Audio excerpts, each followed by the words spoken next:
Okay.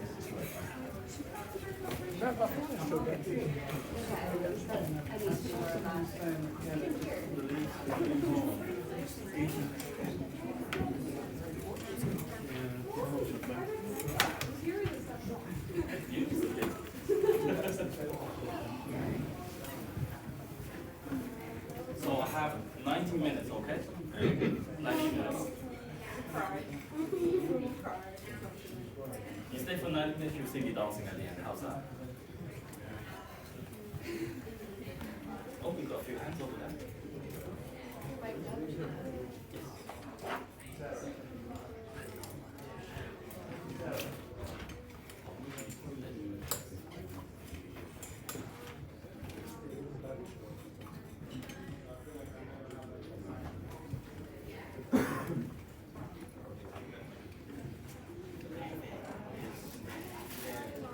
Oh, you.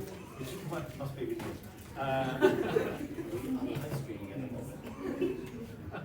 Okay, we just have a couple of people coming in.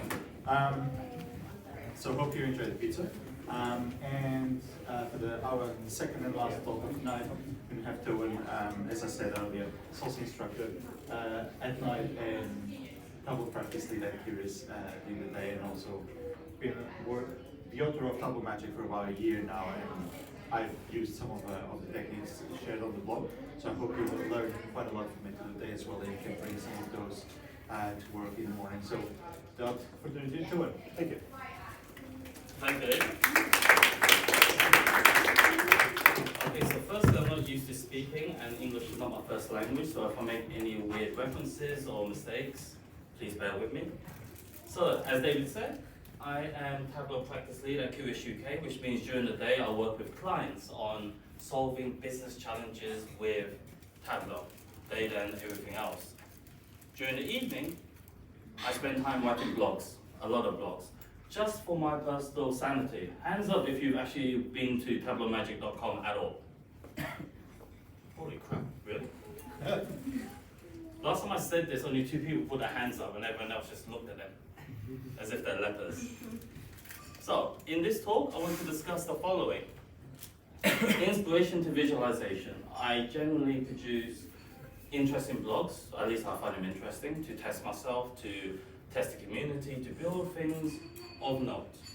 But we're going to go through the whole journey. We're going to talk about inspiration. We're also going to talk about how I design these blogs, and more importantly, how I implement them within Tableau. Because to be honest, I'm not doing anything special here. Any of you can do exactly the same thing. Some very easy steps. Disclaimer, if you've been on my website, you will see this. You're going to see examples of bespoke data visualizations. Unless you have a very, very good use case, do not use these. They're good for training. They're good for inspiration. They're great for Tableau Public. If you're going to use them on the client side, be very, very cautious. Does that make sense? I've been on some client sites where I've seen some of my tutorials used, and I just want to whack my head because a bar chart would have done the job.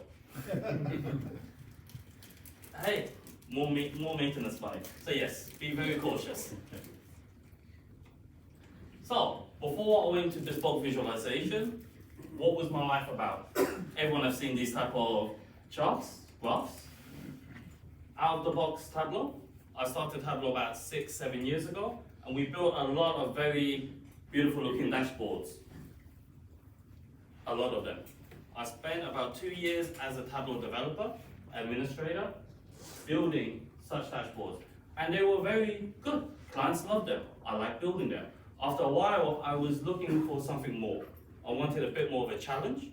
And I kept on hearing one thing that really started to irk me, which was, I wish Tableau could do this. And in my mind, I think Tableau can.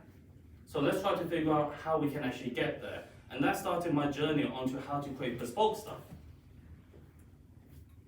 So, going bespoke. I don't know if any of you are familiar with Toan. Essentially, I was looking at the craziest, I like to go to extremes, the craziest visualization I could find on Tableau at the time. And I found this, a sunburst. I did not understand it. I do not understand how he built it, what he did to get this visualization, but it was 100% interactive and extremely cool. So I thought, you know what? I'm gonna dedicate the time to building this. A few weeks later, started building more. All of this in Tableau, all of this interactive. How about getting some more stuff? Now, like I said, disclaimer, do not use this on client side. However, as things kept on going, I tried to explore the furthest reaches of the tool for multiple reasons. But the key is that anything that you can imagine in Tableau, you can build. It just takes a build design, preparation, and serious want. So, why go bespoke? As I said, general curiosity. I wanted to know what was possible. When a client comes to you and says, I want to build this, I want to know the edge cases. I want to know what is the art of the possible. And by pushing the limits of what I believe Tableau can do, I was getting to a good place where I could answer tough questions with confidence. Improve my understanding of the product. For me, that's extremely important to do, especially when you work in the field of Tableau, to understand what the product can actually do. Ability to create. I love this. I will get requests time in, time out on building certain stuff. Can you build this? Can this be done? My ability to create bespoke visualization has improved. My ability to create dashboards, to look at visualization and say, yes, I know how to do that. And finally, and this is something I do think is important, there are more tools in the toolbox. You're not always going to need a hammer. However, sometimes you might want to have one. For just in case we have a zombie apocalypse one day. So what is my process? How do I go about this? Finding inspiration. We're going to talk about it. Where do I find my inspiration for these visualizations? Designing. I design all on paper. I do not design within Tableau at all. And then I build. Nice simple process, right? So let's talk about inspiration, because I think this is something that is important for everyone. Everyone here, please tell me you all use Tableau Public. Hands up if you don't. If you don't, please get onto Tableau Public. There's a lot of resources here that are amazing for you. From data visualization, experts building some amazing designs to bespoke visualizations, just to conceptually amazing things. You can find so much inspiration here. You can see stuff that really blows your mind. Josh Tabley also releases a weekly roundup. Fantastic. Some of the best stuff you'll see on Tableau on the web. Everyone on Twitter? Certain hashtags, there's a lot of information there. A lot of people will post on a regular basis, and this is great for you to get inspiration on your next visualization. I use this constantly. Pinterest. I love Pinterest. It's bleeding money, but that's okay. It's not mine. Pinterest is fantastic for all things graphic, same as Behance. Seriously, check these out, type in data visualizations, you can see amazing, amazing things there. And I highly recommend it. This is the part where it gets more interesting. Web development and programming. I buy themes a lot. I spend hundreds, if not thousands of dollars a year buying themes for web development, whether or not it's WordPress, Joomla. I hoard, what can I say? And some of these websites, they come with extremely interesting layouts, graphics, visualizations, and designs. Look at other libraries, what are they doing? There's a lot of them. You've all heard of D3.js? There's some very interesting stuff happening there that you can leverage as well. You can take as inspiration. Also, platforms like CodePen, where people can actually just publish their code for public consumption. Things that you can see and use. Newspapers. Everyone heard of 538? Is that 30 or 50? 50. Guardian Data Blog, also a fantastic resource for data visualizations. I love it. And the last one, information is beautiful. Now, we could debate after this about information is beautiful versus Stephen Field. We can have all that kind of jazz. However, the key is there's some very beautiful stuff there. And last but not least, please Google. Type data visualization into Google. You could find a lot of inspiration there. I would actually spend time, when I have some free time, looking through these sites, seeing if anything jumps out at me, if anything piques my fancy. And if it does, I'll save it. I'll save it for another day. I'll save it and I might, one cold long winter night, go into that place, pick out that image, and build it. You can be inspired by anything. Classical pieces, modern architecture, that's a spiral, flowers. Anyone know what this is called? Fibonacci. The Fibonacci, yes. Golden ratio. Or type. You can find inspiration literally anywhere that you look. So this is the key. It's there. You just have to pay attention, be aware, and let it come to you. Be open. Now, our favorite part, how do you design? The reason why I do not design on Tableau itself is because I don't want to limit myself by the extent of the technology. I want to design it on paper so I know what I want. And then it will manifest in technology afterwards. So, I'll sketch it onto paper. What is my design? I will sketch it out. Pen and paper, first and foremost. I'll look to understand what the visualization can potentially do. No point in having a pretty graph, it has to at least convey something. Identify the variations. Typically, the first time you build a visualization or design, it's not quite right. So experiment with the same idea. It's like cooking pasta. Sometimes you experiment with the heat, the type, the amount of salt. You experiment. The same basic concept, but you experiment until you get it right. You tweak. Tweak, tweak, tweak. It's not going to hurt you. It's pen and paper. And like I said, try not to be connected to technology. When you're designing, you see something. You want to replicate it. Do it on paper. Shall we take an example? Let's look at this thing. It is a tire. We've all seen this before. Why don't we sketch it out? Let's take the innermost tread. That's the basic field I got from this. Let's have some variations. Not hard, is it? Added a bit of color, great pen. How about you add a visualization on top? Now, is this a great visualization? It's a weird one, for sure. Can it be done in Tableau? Probably. Why don't we have a look? But the key is that we've gone from seeing something mundane. I am 100% sure you've all seen a tire in your life. But through some practice, through some sketching, through, my apologies, wasting of trees, loads of paper, we now have an idea. Can this be built in Tableau and how? That is the question. So, what do we do first? We start preparing data. We start understanding what data we will need to get this visualization to come alive. Typically, when you're building bespoke visualizations, you're not plotting onto a graph. You're drawing some shape or form. You're building something that's quite comprehensive. Two techniques that we normally do, we talked about scaffolding earlier with Tableau Prep, where you prepare your data source and then connect your primary data source to it. The other option is data densification, where you'll take 2 points of data and you'll increase the density, create more points in between. We're going to go over both of them quite briefly. I don't want to keep you here until 9 o'clock. I really can if I want to.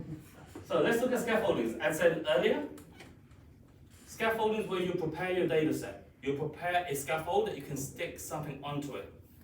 Typical example is the following. If you've used Tableau for a while, you will notice the hex map. This is a scaffold. Each of the states have an X coordinate, a Y coordinate. The map is there for you.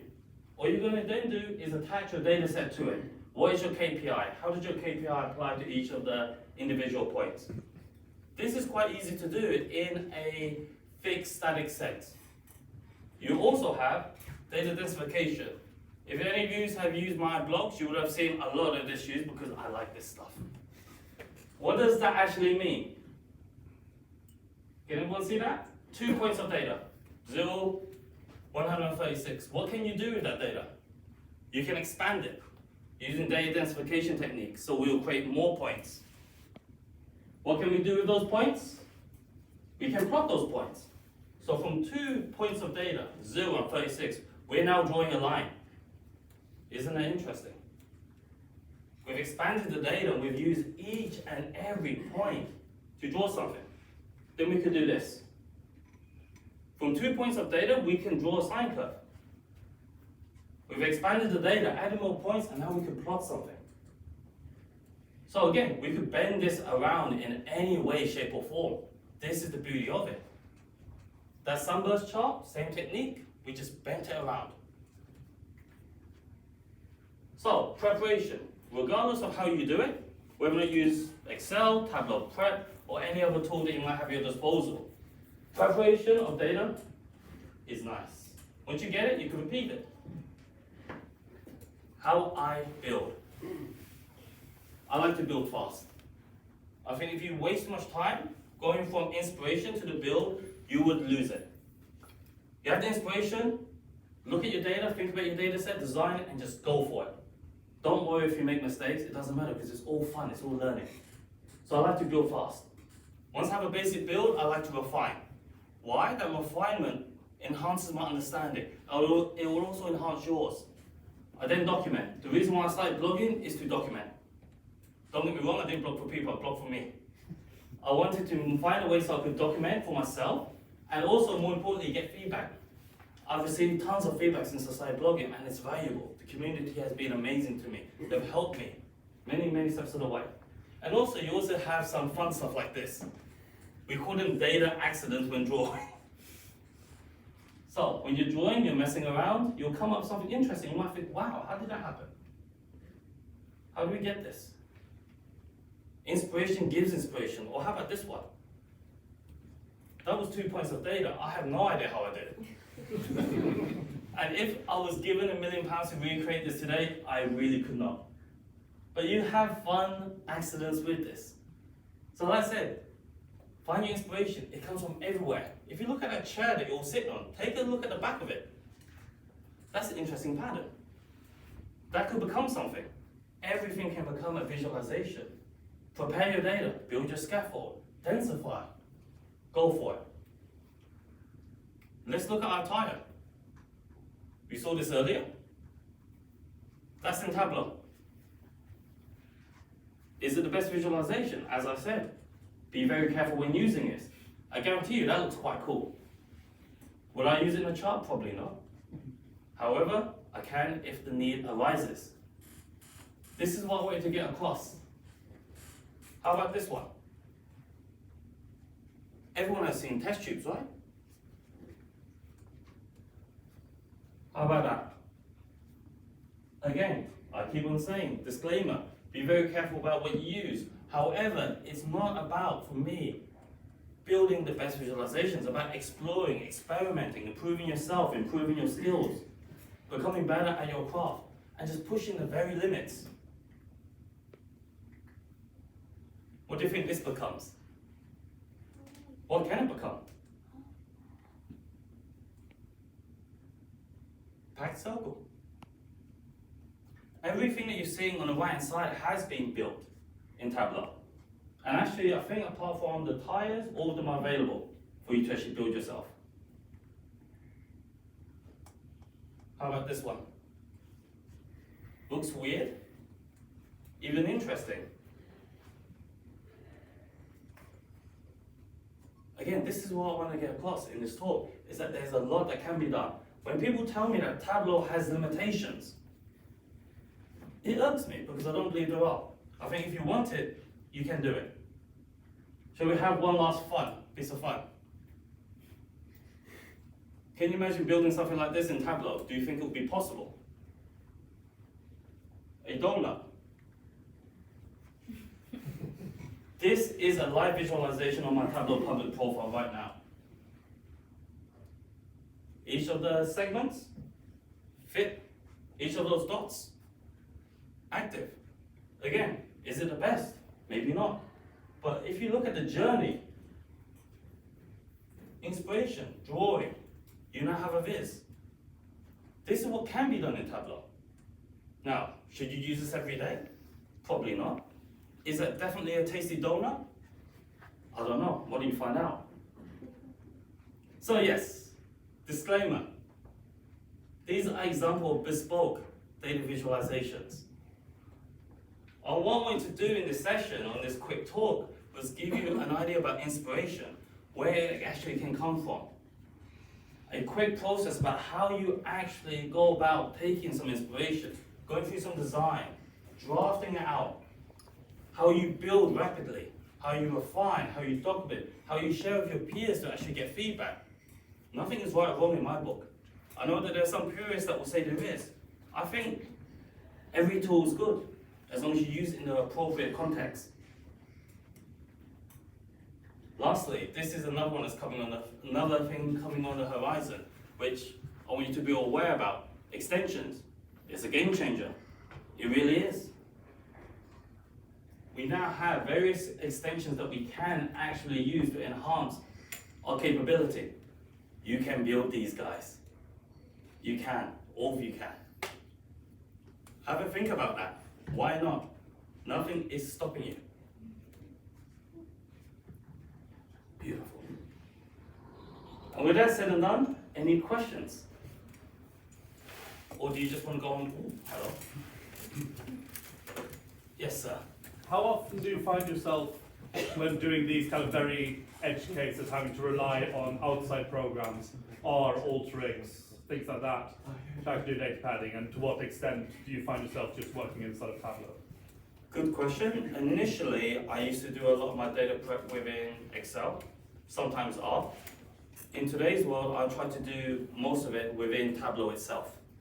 Because for me, then I could share it with people, so you might not have Alteryx, so you might not be able to use this. So therefore, I try to do 100% within Tableau, as much as possible. Maybe some database work for Cartesian joins, but that's about it. Good question. Anyone else?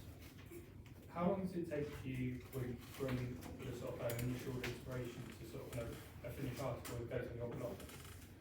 How long does it take? A typical blog of mine takes about 3 hours end to end. From conception, from seeing something, to building, on average. That sprinkle donut took me a day and a half, because the client asked for something like it. Everyone said it was impossible, and I thought, yeah, right. Let's see about that. So yeah, it takes time. I think it gets quicker as you go along. Sometimes you see it, and it's like looking at the matrix. You know what you're doing. So it just goes really quickly. Sometimes you have to think a lot. Yeah. Any questions? Tim? Do you think it's not a linear process, but actually a circular process? So you go from inspiration to visualization, but then you find another use case, and then that inspires you again to build the new visualization, so it goes from round in a circle, rather than it just being a one-way process. 100%. It's definitely circular. I started writing 5 or 10 blogs, and now I'm on blog number 80, with a backlog of about 70 to write. So it does. You build stuff, and you think, ooh, that technique could be used here as well. And it keeps on going. The only problem is it does cost you sleep. So, a number of times I've looked at something and thought that's a great idea. I've then spent hours working out the maths, and I looked at it and thought that was a really bad waste of time. How often do you have that inspiration, look at it, go, there's something here, and then you get to the end of it and go, that was a waste of time? Like, proportionally. Yeah. I think for the most part, there are some issues that I'll park. I'll just say, you know what? I have this whole theory that our brains work when we don't try. So I think if you have a problem and you just say, you know what, it's a problem, I've spent an hour, I'm getting nowhere, I'm just gonna sleep on it. Let it fester, park it, and then when I'm on the train listening to an audio book or when I'm just doing some client work, something will come into my head. And then I'll revisit. Because I don't think it's good to beat around the bush. I think I wish I could do that. Sometimes I ask for help, or I'll just park it for now. So I have about 3 visualizations that I know I'm gonna get, but I just cannot figure out the math. So I need to actually revise, Google it. Yeah, I think what I was getting is that I've, in the past, thought something was a really good idea. I've actually got to the point where I've worked out the maths, and then I've looked at the output and gone, that was shit. What was I thinking? Oh, that happens too. I'm glad it's not always inspiration and wonderful Oh no, absolutely. unicorns and sprinkles. Oh, no, but it's not just about the output, it's about the journey. Yeah. Every time you go through this process, you're learning, you're building your own understanding.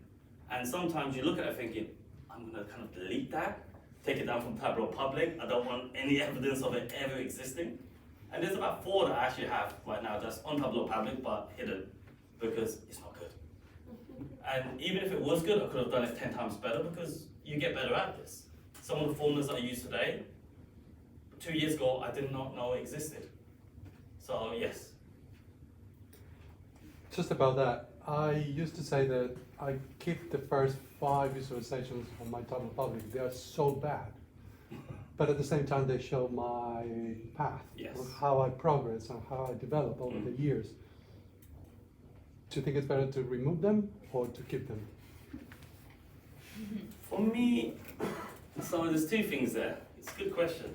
For me, I do like to track my path, which is definitely true. I think it's good for us to look back, so I can always do it myself, which is what I like to do. You look back at some of the stuff you built and you thought, oh my God, what was I thinking? It's like the drawing that you had when you were 16 years old. You reminisce sometimes. But for the most part, I don't want people taking inspiration from some work that I just think is bad now. So I'll normally take them down or make them private so you could look at it for inspiration, but you can't download it because the fundamental plumbing is not sustainable. So I do try to remove that. Oh, yes. Yeah, I'd be really interested in seeing how you get from your paper drawing to your final drawing, actually. Because you see the inspiration and you see the end, but I'd be really interested to see what happens in between when you sketch it out. Do you keep any of those, or do you just throw them out once you're done with them? I throw them away, to be perfectly honest. So a simple example is that, if I could switch this on and show you. Let me go back to one of the drawings.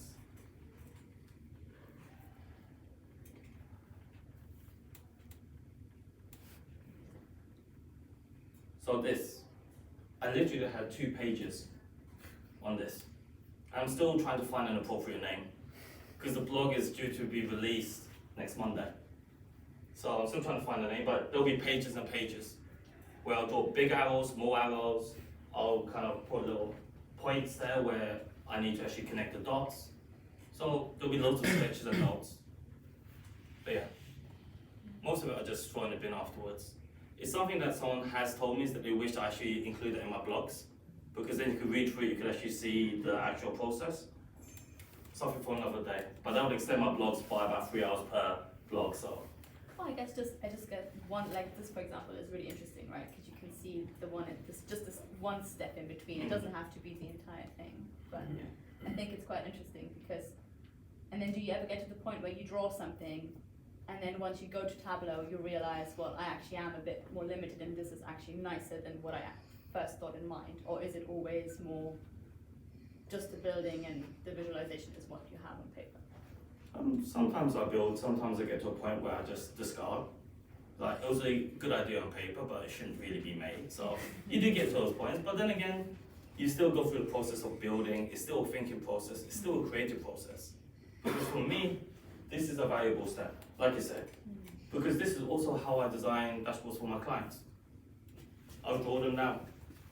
I'll design my KPIs. I'll sketch it all. It won't be perfect, but at least it gives me a basis to work on. And also, I have a tablet and a pen. So I sketch everything out. Yeah, good question. Any others? Everyone wants to go for beer? I'm gonna be outside if you want to chat anyway. We're waiting for the salsa dancing. Salsa dancing. Oh, God, I'm back. Oh, thank you very much. Bye, guys. Thank you very much.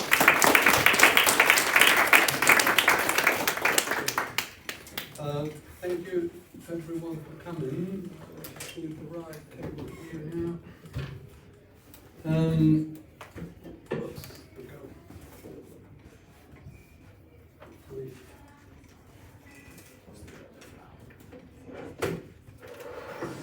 So,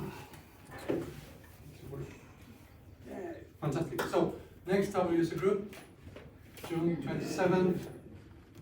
Right, and let's open that one. Sorry. I was actually watching the live version as well on my laptop, so there's a bit of delay. So next up user group, June 27th, we have 3 great speakers. Sam Parsons, who's going to tell us about his Tableau career path. Mike Edwards about certification. He's going to tell us everything about certification. And Bethany Lyons, who's going to do some sort of demonstration about 2019.2, and that's something that she's going to show at the conference in Europe, in Berlin. So, if you want to go now and grab your tickets, it's already there, so you can go. It's live, and we hope to see you, well, not that exactly, but we hope to see you soon on the 27th of June. Thank you so much for coming, and we'll see you next month.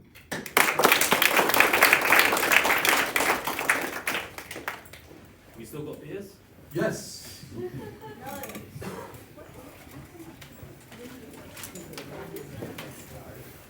Okay, yes, something else. Good watch.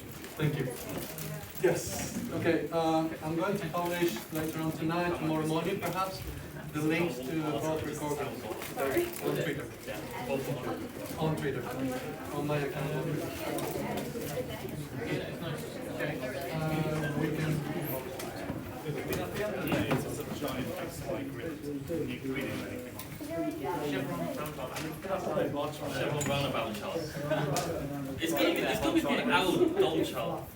Did you see the